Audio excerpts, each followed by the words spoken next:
hoje vai ser sobre os princípios gerais de representação no desenho técnico, e a gente vai falar hoje especificamente sobre as vistas dos objetos. A NBR 10067, ela fala sobre os princípios gerais de representação em desenho técnico. Aqui nós temos alguns sólidos geométricos. Nós temos o primeiro aqui, um paralelepípedo, né, que é um sólido com base retangular ou quadrada. Nós temos um cilindro, que é um sólido de rotação. Nós temos depois a intersecção de um cilindro com um paralelepípedo, um prisma, tá? Ou seja, eu tinha um cilindro e tirei do meio um prisma, então ele ficou com um furo, tá? E por último, nós temos um último sólido de rotação, que é um cone. Vamos relembrar aqui o nome das coisas, né, dos elementos dos sólidos geométricos. Cada lateral do sólido é chamado de face. Então, nós temos as faces do prisma, né? Essas linhas que unem as faces são chamadas de arestas, e o encontro das arestas é chamado de vértice, certo? Reparem aqui nesse paralelogramo, aliás, nesse paralelepípedo, no prisma, que ele está em perspectiva, e a gente vê as arestas principais do objeto visíveis, a gente vê com linha contínua, né? E aquelas que estão por trás, como se estivesse passando num raio-x, a gente usa a linha tracejada. Então, a gente vai explorar agora bastante essa questão dos tipos de linha. Tudo aquilo que a gente não está vendo, mas que existe no objeto, a gente representa com a linha tracejada, tá? Sólido de rotação, por que que tem esse nome? Vocês estão vendo aqui esse eixo traço ponto, o eixo Y? Ele é o eixo que vai gerar o sólido, né, o cilindro. Então, a gente imagina que a figura geratriz é um retângulo, que é essa que está achurada, e essa figura gira em torno desse eixo, formando o cilindro. O mesmo vai ocorrer com o cone, só que no cone a figura geratriz, que é essa que está achurada, não é mais um retângulo, ela é um triângulo. Então, quando a gente gira o triângulo em torno desse eixo, XY aqui, ela gera um cone, né? E a gente sabe que, na realidade, os objetos que existem no espaço, eles são somas desses sólidos geométricos ou subtrações, né? Como, por exemplo, ocorre com essa figura aqui, que é um cilindro sem um prisma no meio, formando um furo. Mas eu podia acoplar uma coisa na outra também, unir, tá? Então, quando a gente une vários sólidos, a gente obtém novas figuras, ou quando a gente faz uma intersecção, né, subtraindo um sólido do outro, a gente tem outras figuras. E se a gente observar no espaço, é mais ou menos tudo assim, tá bom? E como é que se representa tecnicamente esses objetos no espaço? Tem duas maneiras no desenho técnico. Por meio das projeções planas, que a gente vai ver hoje, e depois, mais para frente, a gente vai ver as perspectivas. As projeções, né, planas ou perspectivas, elas seguem uma classificação, essa chave geral aqui. Existem as projeções paralelas e existem as projeções centrais. São dois grandes grupos, tá? Sendo que das projeções paralelas, nós temos as projeções ortogonais planas, que dão origem às vistas múltiplas, as projeções paralelas oblíquas, que dão origem à perspectiva planométrica e à perspectiva cavaleira ou de gabinete, e nós temos as projeções ortogonais axonométricas, que dão origem a esses três tipos de perspectivas: isométrica, dimétrica e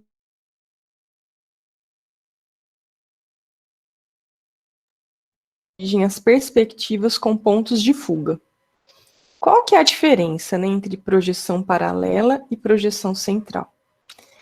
Nas projeções paralelas, os raios projetantes que vão incidir sobre o objeto, eles são paralelos entre si, né? É como se nós lembrássemos, assim, dos raios solares incidindo sobre a superfície da Terra.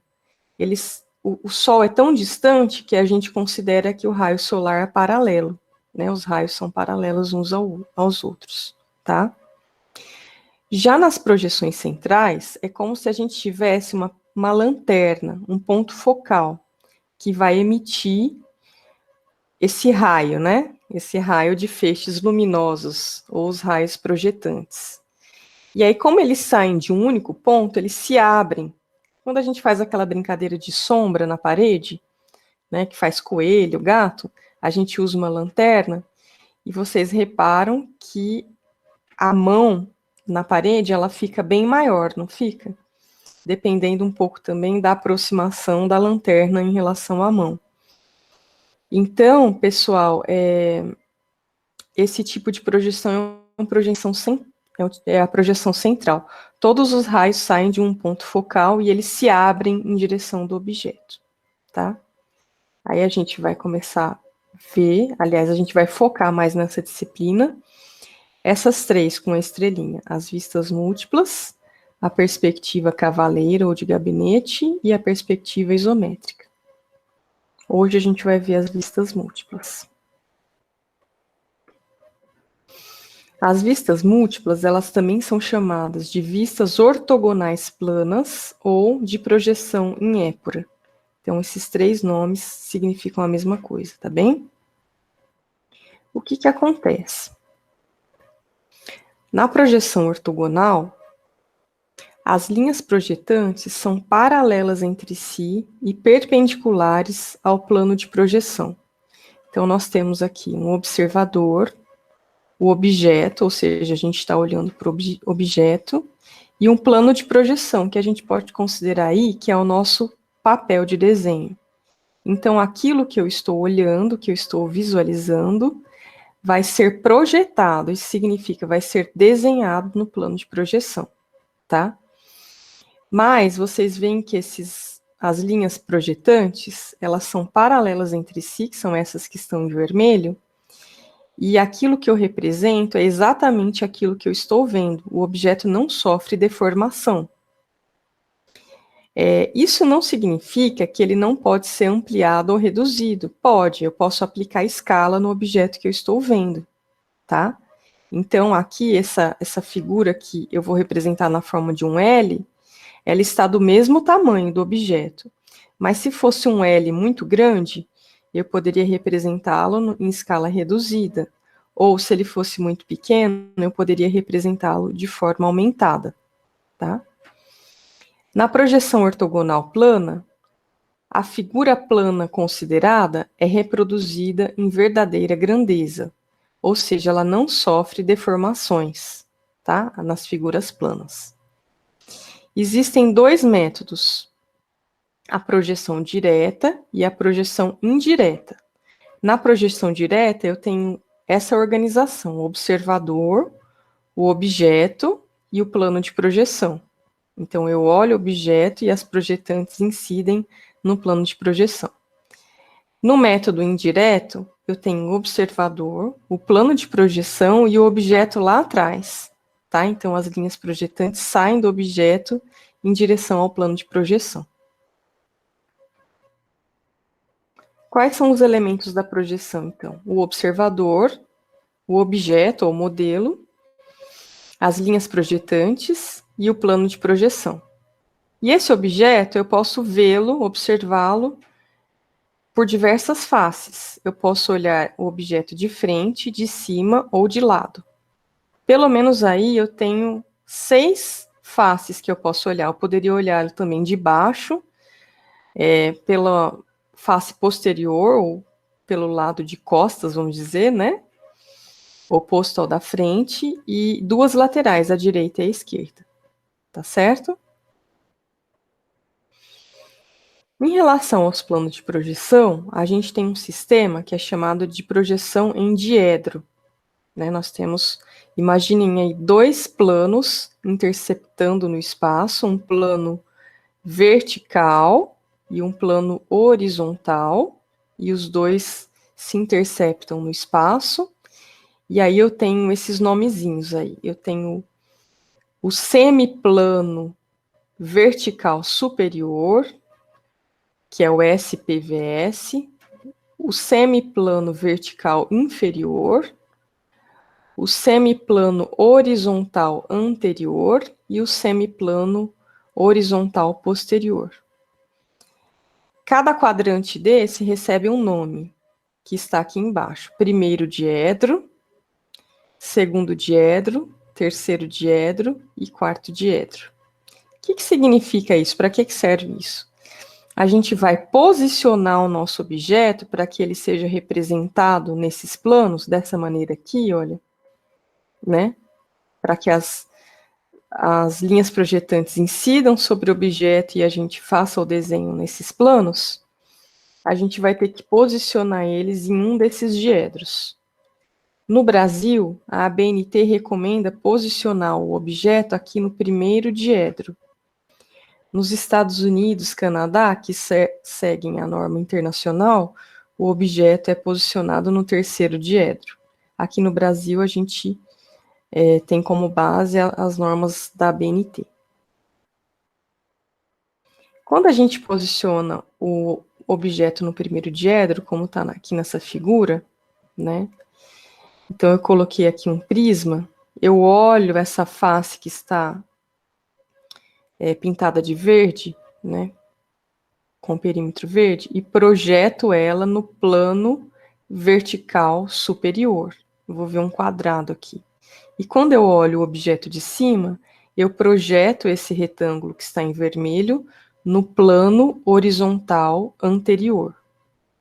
Quando eu abro esses planos, a gente fala que faz o rebatimento, né? Ou seja, a gente abre esse plano, nós temos aqui em cima a projeção da vista frontal e aqui embaixo a projeção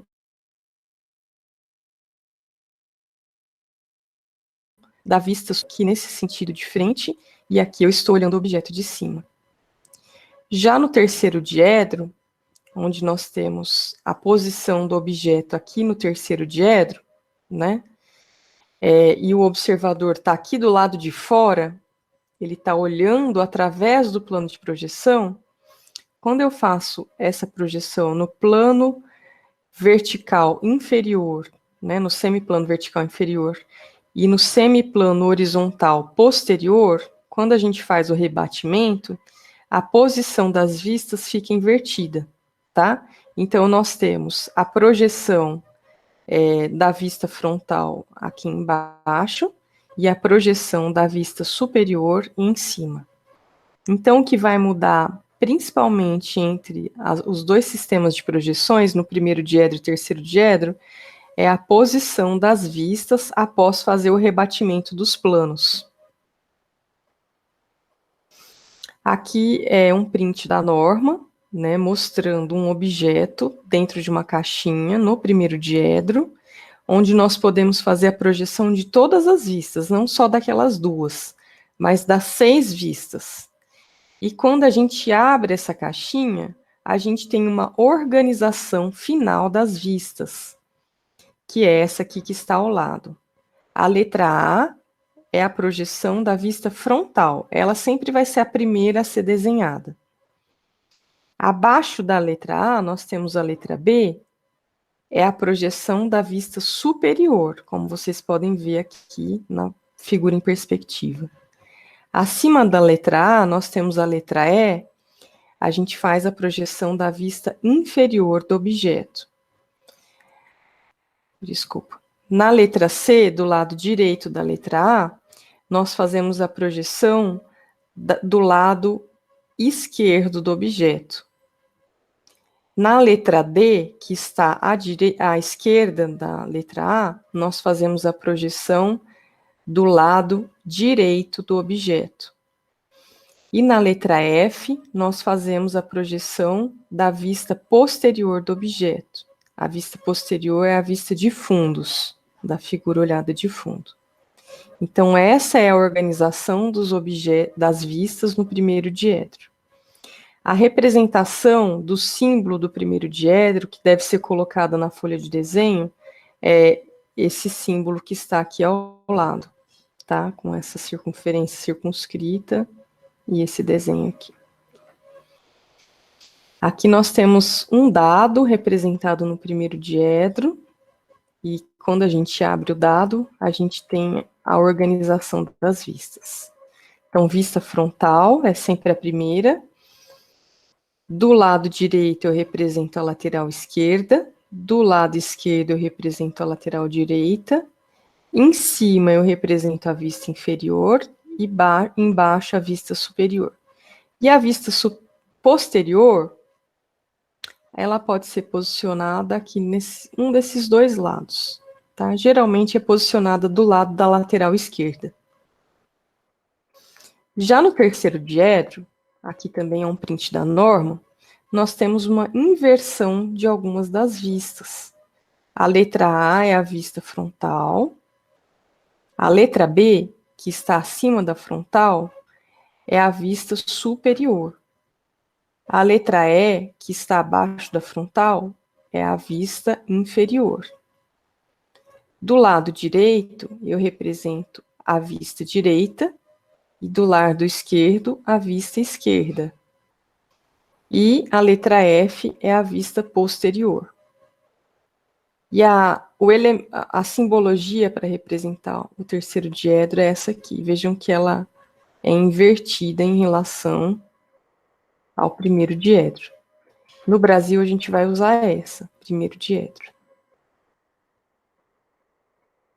E aí, aqui, eu fiz mesmo desenho, né, do dado, só que agora ele vai ficar todo invertido, por isso que as letras estão aí de ponta cabeça, no terceiro diedro.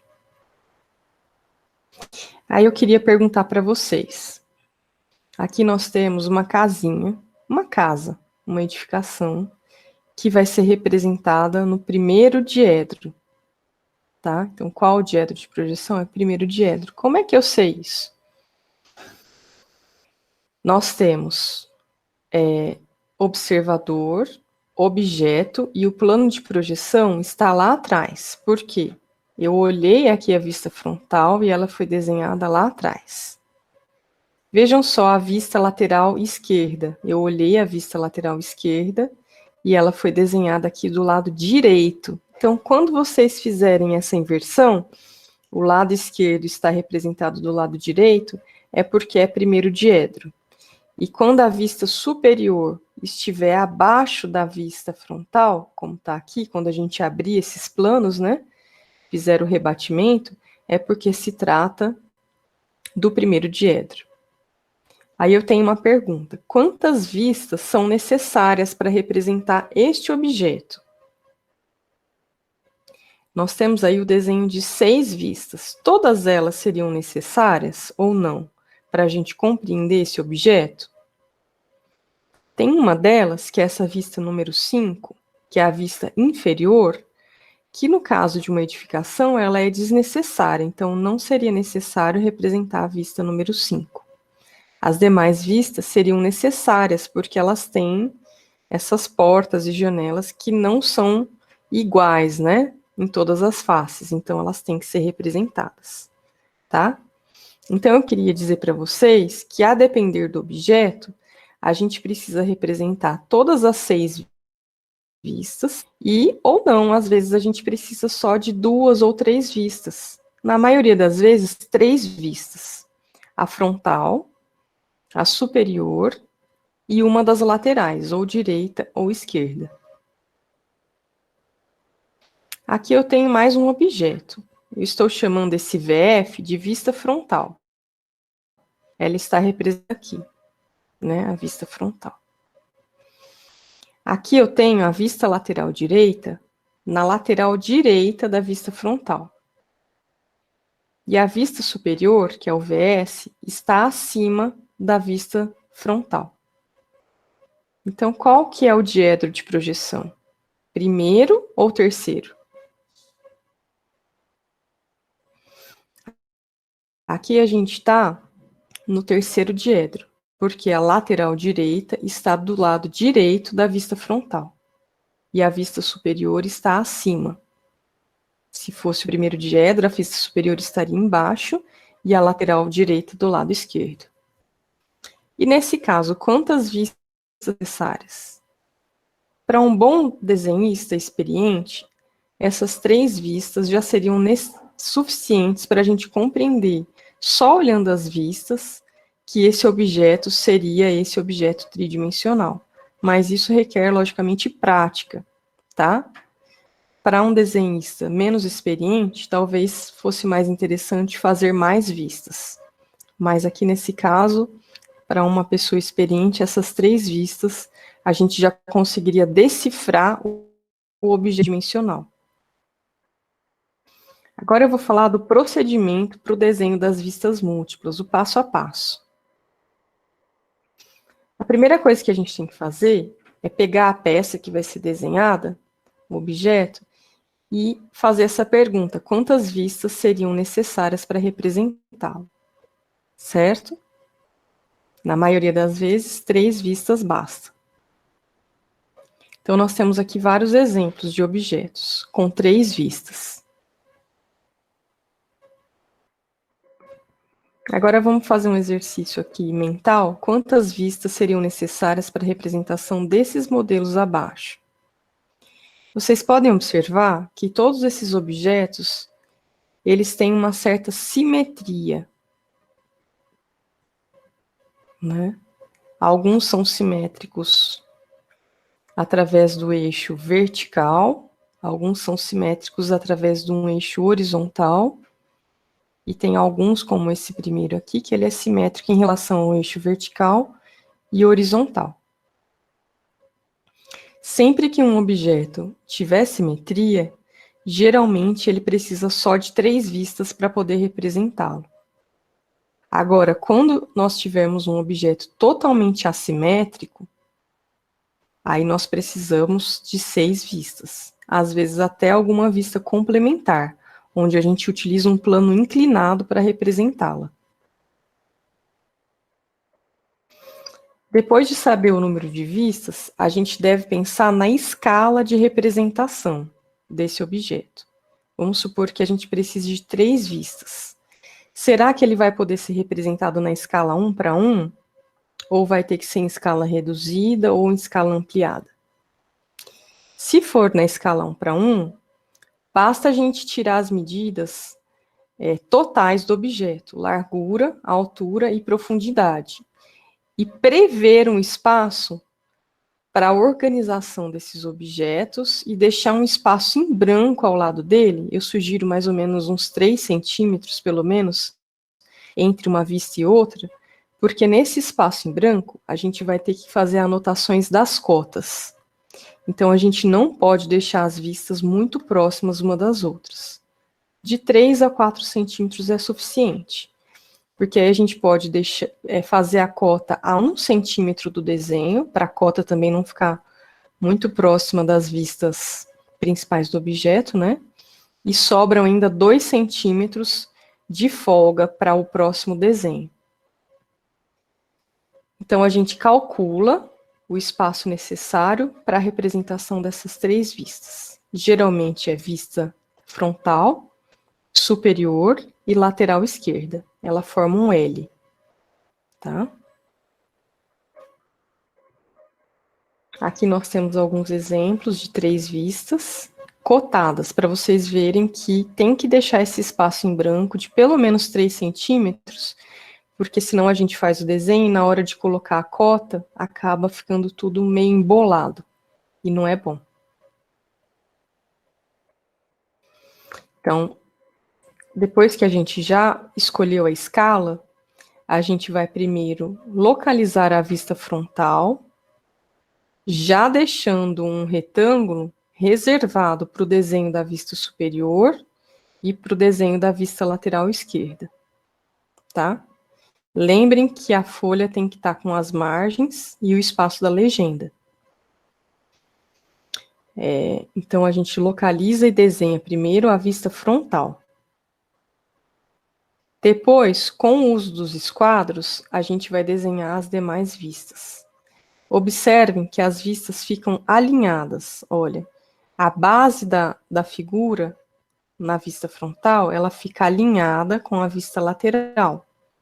E as laterais da figura na vista frontal ficam alinhadas com a vista superior.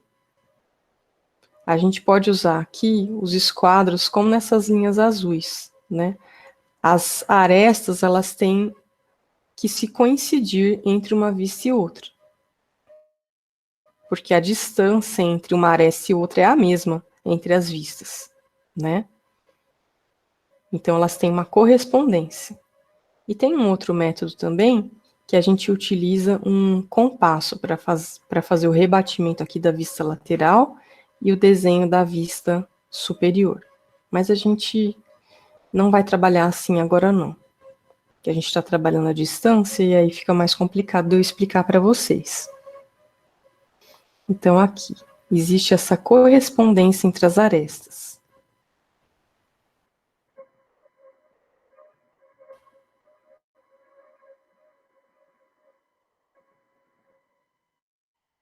Agora a gente vai analisar essa perspectiva aqui, e eu queria que vocês abrissem o áudio e me dissessem, essa figura em perspectiva, qual desses três conjuntos de vistas que representam esse objeto? Qual que vocês acham que é o correto? Eu acho que é a C, professora. Letra C. Eu acho que é a C também. Também. Você? Eu também acho que é a C. Uhum. Olha, se a gente olhar essa perspectiva, olhando de frente, as três são bem semelhantes, né? Aqui. A primeira a gente vê que não é, porque essa parte aqui tá bem mais grossa. Então a gente já sabe que não é. Então a gente vai ficar entre a B e a C. O que está diferenciando a B e a C é essa linha tracejada na vista lateral esquerda, tá? Essa linha de projeção, ela se refere a esse pontinho aqui, ó, que corre uma aresta lá atrás. Se eu trouxer a projeção dessa vista aqui, até aqui, a gente vai ver que realmente sobra um pedacinho. Ou seja, esse plano aqui atrás, ele está mais alto do que esse plano aqui da frente. Então, a resposta correta aqui seria a letra B. Porque esse plano está mais alto, ele não coincide com esse plano da frente que nós estamos vendo aqui, que está sendo visível, né?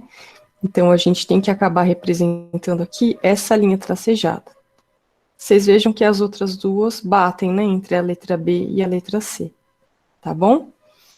Então, pessoal, na projeção em vistas, existem algumas arestas que não estão visíveis e que elas vão ser representadas assim, com linha tracejada, tá? Como esse plano está mais alto, a gente vai acabar tendo uma projeção desse plano aqui na forma de linha tracejada. Aqui nós temos mais uma. Eu queria que vocês tentassem adivinhar para mim qual que é a correta. Nós temos aqui a vista frontal, a vista superior e a lateral esquerda. E agora eu quero saber qual que é a perspectiva correta. Então, de novo, tem uma das vistas que nos ajuda a entender melhor o objeto. Quem quer tentar?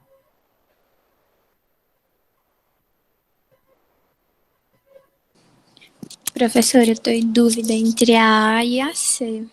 Mas eu também. acho que vai ser a C. Uhum. Eu acho que é a letra A. Eu acho que é a letra A também. Olha, aqui quando a gente vê a figura de frente, ela tem o formato de um H deitado, não é? Aí a gente tem que analisar esse H. Olha só, o H da letra A, ele tem essa haste aqui, né, esse trecho bem longo. E aqui bem curtinho. A letra B, ela tá bem simétrica. A haste de cima aqui tá igual a de baixo. Então, não pode ser a letra B. E a letra C, parece que esse lado aqui de baixo, esse lado aqui, tá um pouquinho maior do que o de cima. E a figura de vocês?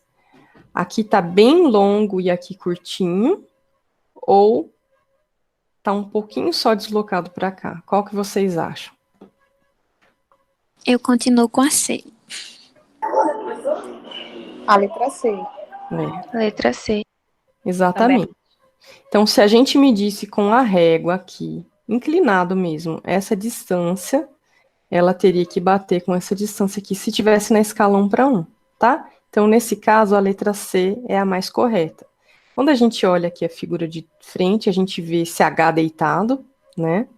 Quando nós olhamos a figura de cima, a gente vê esse retângulo, e o que a gente não vê, essas duas faces aqui, olha, né? Essa face e uma que está aqui atrás. A gente não vê, então por isso que ela aparece com a linha tracejada. E quando a gente olha através da lateral esquerda, a gente vê esse retângulo aqui de trás e esse retângulo aqui, que estão aqui. Tá bom? Então aqui a correta é a letra C. Aqui tem mais alguns outros exercícios mostrando essa perspectiva. E aí aqui nós temos as três vistas e elas têm uma correspondência entre si. Então a ideia aqui é mostrar que a base está alinhada, essa aresta aqui da lateral esquerda está alinhada com esta aqui, a face superior está alinhada com, né, entre as duas vistas. E essa parte aqui, ó, que eu não estou vendo na lateral, na vista lateral esquerda, porque ela está oculta por essa parte do meio da figura, então ela vai aparecer com linha tracejada e ela está alinhada aqui na vista frontal, tá? E quando eu faço a correlação entre a frontal e a superior, a gente também vê, ó, que os limites da figura estão alinhados, e aqui esse plano do meio, né, também, tá bom? Agora aqui eu queria falar um pouquinho com vocês sobre verdadeira grandeza. O que é verdadeira grandeza? Verdadeira grandeza ocorre quando todos os planos, todas as arestas da figura que vão ser projetadas no plano de projeção, quando a gente for medi-las, elas têm o tamanho real, tá? Quando nós temos um plano inclinado, e que ele vai ser representado no plano de projeção, ele fica menor, tá? Ele fica menor. Então, aqui nós temos esse objeto, e a pergunta é, qual vista dessa figura em que todas as arestas estariam representadas em verdadeira grandeza? Aqui só tem uma, que é a vista frontal. Essa vista aqui, deixa eu ver aqui. Essa aqui, ó. Tá? Essa vista frontal seria representada em verdadeira grandeza. Por quê? Aqui nós temos esses dois planos inclinados. Meu mouse está sumindo aqui. Esse aqui e o de baixo. Quando eu tenho um plano inclinado, quando eu olho a figura de cima, ele vai sair menor do que o tamanho real. Ou seja, a medida dessa face projetada, ela vai estar em tamanho reduzido em relação à dimensão desse plano inclinado. Como se eu estivesse tirando uma medida aqui com a régua, tá? Eu já explico isso aí para vocês de novo aqui na tela, quando eu encerrar a apresentação. Esse aqui eu vou pular, depois eu faço com vocês. E aí, sobre a cotagem, né? A última coisa que a gente vai fazer é cotar as vistas. Então, independentemente da escala que vocês usaram, as cotas sempre vão mostrar a dimensão real do objeto, certo? Eu gosto que sempre vocês deixem a mesma distância do objeto até a cota. Eu sugiro 1 centímetro. É melhor utilizar as cotas em cadeia, ou seja, assim, olha, a gente passa uma única linha reta, como está aqui nesse 15 e 20, e coloca as setinhas. Lembrem de não fazer aquela escadaria de cota. As cotas devem ficar todas alinhadas. Se for necessário, a gente pode fazer uma cota auxiliar, que são a soma das cotas funcionais, que é uma cota que fica pelo lado de fora de todas as outras. Por exemplo, aqui nós temos a cota de 15 e 20. E aqui, como o objeto é simétrico, eu sei que esse outro lado é 15 também. Aqui nós temos, olha, uma cota auxiliar, onde a soma de 15 mais 20 mais 15 soma 50. Então, aqui foi feita para baixo, né? Mas eu poderia também colocá-la aqui acima de todas as outras. Também estaria correto. Lembrem-se de cotar raios e diâmetros e colocar o símbolo ao lado, R para raio, aquele φ grego para diâmetro, né?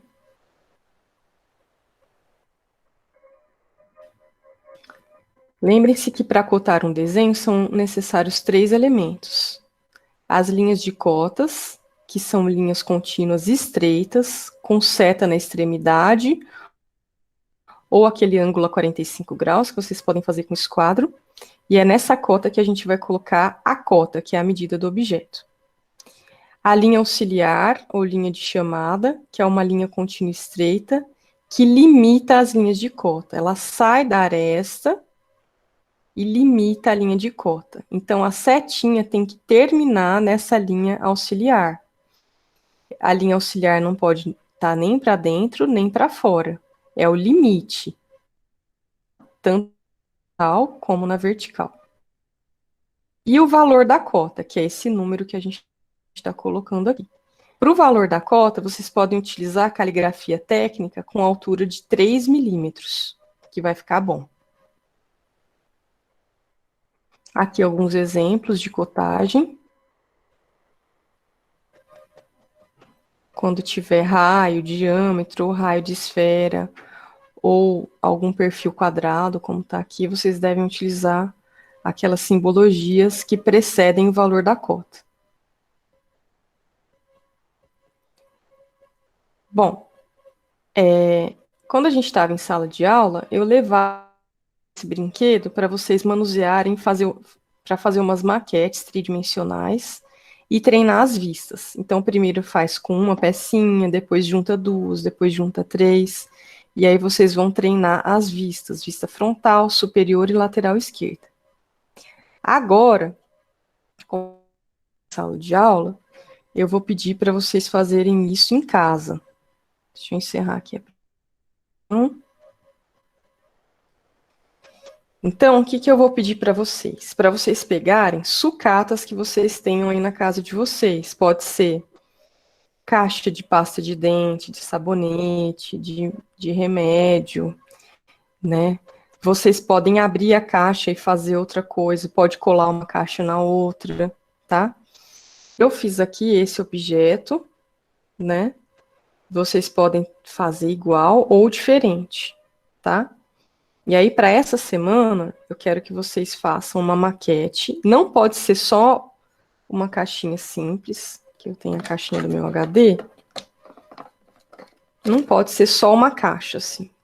Tem que ter junção de mais de uma figura, de mais de um sólido tridimensional, ou a intersecção, como eu fiz aqui, né? Fiz um buraco.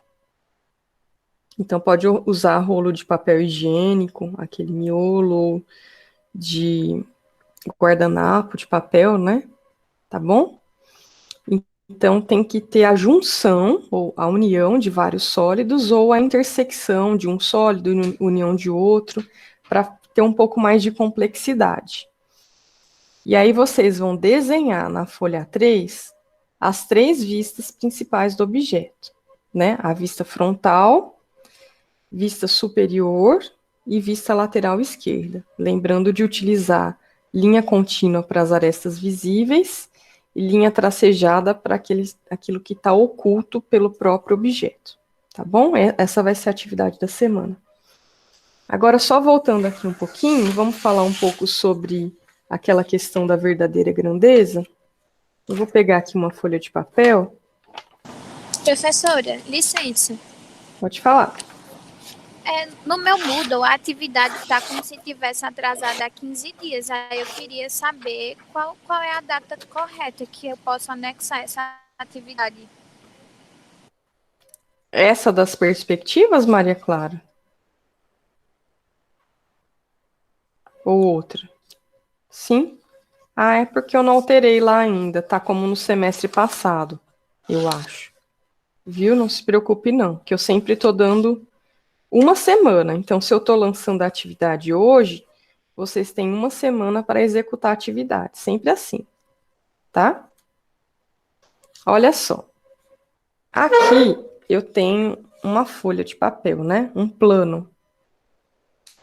Se eu fosse desenhar esse plano aqui na parede, eu desenho a altura e a largura em verdadeira grandeza. Não sofre redução, nem aumento, tá? Ele pode escala, mas está em verdadeira grandeza. Na medida que eu inclino a folha, o que acontece? A largura se mantém, mas a altura, que vai ser projetada no plano de projeção, ela diminui. Quanto mais eu inclino, mais ela diminui, até o ponto que eu vou estar olhando esse plano bem de frente. E o que eu vou estar projetando no plano de projeção não é mais um plano, é uma linha. Tá? Então, quanto mais inclinado tiver o plano, mais ele vai estar sofrendo uma redução em relação à medida da figura projetada. Isso significa que quando nós temos uma figura inclinada, a dimensão dela no projeto não está em verdadeira grandeza. Agora, se eu represento um plano paralelo ao plano de projeção, ele sempre estará em verdadeira grandeza. Então, esse é o significado da verdadeira grandeza. Tá certo? Então, é isso, pessoal. É essa atividade que vocês farão essa semana. Tem alguma dúvida? Já está lá no Moodle. Lá no Moodle, eu mostro como fazer essa figura aqui, as três faces da figura, né? As três vistas, com os esquadros. Então, vocês têm que ter já nesse momento a folha A3, o par de esquadros e as duas espessuras de lapiseira, a grossa e a fina. O desenho da figura, das vistas, vocês sempre vão fazer com a linha grossa. E as cotas, as anotações, vocês farão com a linha fina. Linha de simetria com linha fina. Tá bom? Então, é só assistir lá e fazer. Tá bom? Eu vou interromper agora aqui a gravação, pra vocês ficarem mais à vontade.